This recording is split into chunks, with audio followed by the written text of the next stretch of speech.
Two people live in the same building. Same rent, same view, same paycheck bracket. One of them is drowning. The other one sleeps just fine. And the difference has nothing to do with how much they earn.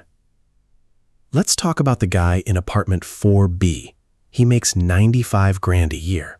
Nice TV, leather couch that cost more than most people's car payment, a closet stuffed with clothes, half the tags still on.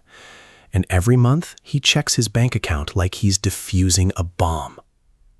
Now walk down the hall to 4C. She makes 52,000, less than half. Her apartment looks almost empty by comparison.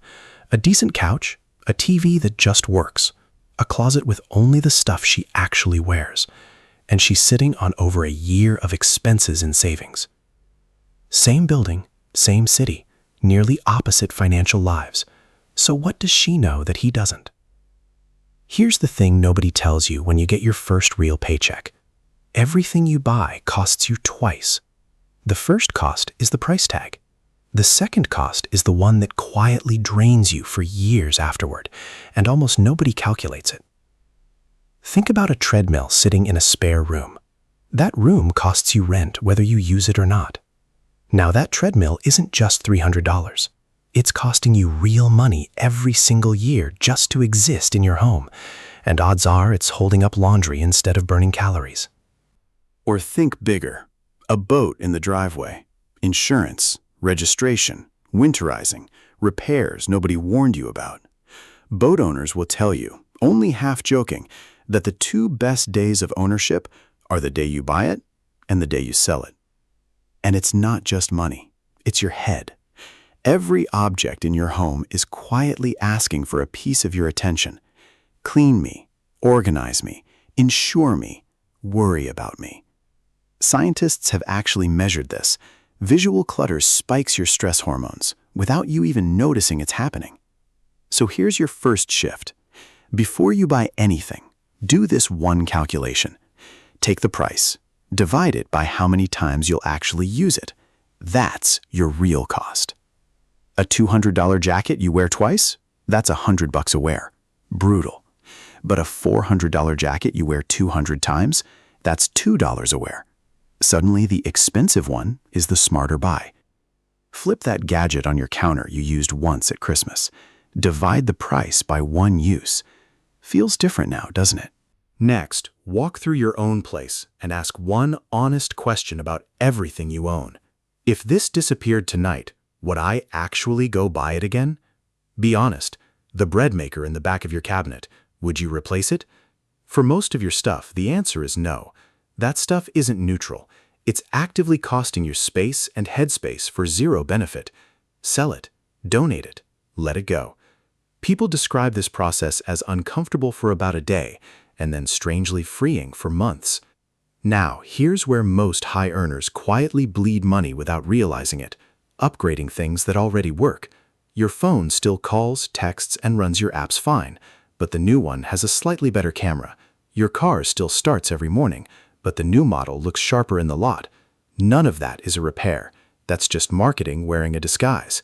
Do this math once and you'll never look at upgrades the same way.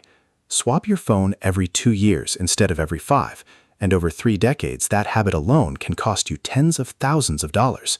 Stack that pattern across cars, furniture, and gadgets, and you're talking about 6 figures gone, not because anything broke, but because you got bored. So here's rule 3, and it's simple. An item only gets replaced when it actually stops working. Boredom is not a malfunction. But knowing this isn't enough. Your brain will still fight you at 11 p.m. scrolling an app with your card already saved. So don't rely on willpower. Willpower runs out by dinner time every single day. Build friction instead. Delete the shopping apps. Remove your saved card numbers. Give yourself 24 hours before any non-essential buy. That one habit alone kills the vast majority of impulse purchases, because most of that desire evaporates once the urge isn't acted on immediately. And flip it on the saving side. Make saving the thing that requires zero effort. Set up an automatic transfer the day you get paid, before you even see the number in your account. Now, saving isn't a decision you make every month, it's just something that already happened. Here's a trick almost nobody uses. Start counting what you own. actually count your shirts. Most people guess 15 and own 50. Once you know the real number, buying one more doesn't feel like adding a shirt. It feels like adding to a pile you already knew was too big. That single moment of awareness changes behavior more than any budgeting app ever will. Before you buy into a new hobby, rent it first. Thinking about camping? Rent the gear for one trip before you drop $800 on equipment that might sit in a garage by October. This is exactly how garages across the country end up full of ski gear from a season that never got a second attempt. And here's the one most people never think about: the multiplier effect. A boat doesn't cost you the boat. It costs you the trailer, the hitch, the storage fees, the insurance, the gas, the maintenance kit. What looked like a $5,000 purchase quietly becomes $12 grand once everything attached to it shows up on your statements. Real quick, if you're finding this useful, hit subscribe, because the next part is where this actually changes your bank account. Here's the real mindset shift, and it's the one thing separating apartment 4B from apartment 4C. Decide right now what enough looks like for you, before your income grows into something that lets you avoid the question. Decide what car is enough, what home is enough, what wardrobe is enough. Write it down if you have to. Because once you define enough, every raise, every bonus, every bit of extra income stops feeding your lifestyle and starts feeding your freedom. That's the real prize here. Not the money itself, but what it buys you. The ability to leave a job that's wearing you down, take time off for your family, or say no to something that doesn't fit your life anymore. That's real wealth, not the size of your TV. So which apartment are you building toward? The one that looks impressive from the doorway, or the one that actually lets you breathe at night? You get to choose that starting today, regardless of what your paycheck says right now. If this hit home, subscribe for more of this, and drop a comment telling me one thing you're getting rid of this week. I read every single one.